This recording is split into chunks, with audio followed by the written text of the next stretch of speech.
Hey everyone, welcome back to my channel. If you're here, you're probably looking to send money from PayPal to Lynk in 2025, and I'm excited to walk you through it step by step. This process has gotten even smoother with the latest updates, making it perfect for splitting costs with friends or handling international transfers quickly. Let's dive right in. First off, before we start, make sure you have a verified PayPal account and a linked Lynk account. If you don't, take a moment to set them up. It's straightforward and essential for security. In 2025, PayPal has integrated more seamlessly with Lynk, so transfers are faster and more reliable. Step 1.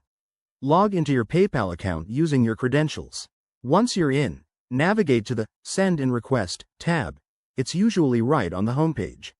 Step 2. Look for the option to add a new recipient. Here, search for Lynk or select it from the list of integrated services. If you've linked your accounts before, it might show up automatically. Step 3. Enter the recipient's Lynk details, like their Lynk ID or the email associated with their account. Double-check this to avoid any errors. Accuracy is key. Step 4. Input the amount you want to send. PayPal will show you any fees up front, so keep an eye on that, especially for international transfers. Add a short note if you need to, like, for the trip expenses. Step 5. Review everything on the confirmation page. Make sure the details are correct, then hit the Send button. You'll get an instant confirmation email from PayPal, and the funds should reach the Lynk account within minutes. A quick tip. Always use a secure internet connection for these transactions to protect your info. If you encounter any issues, like delays, check PayPal's help section or contact support.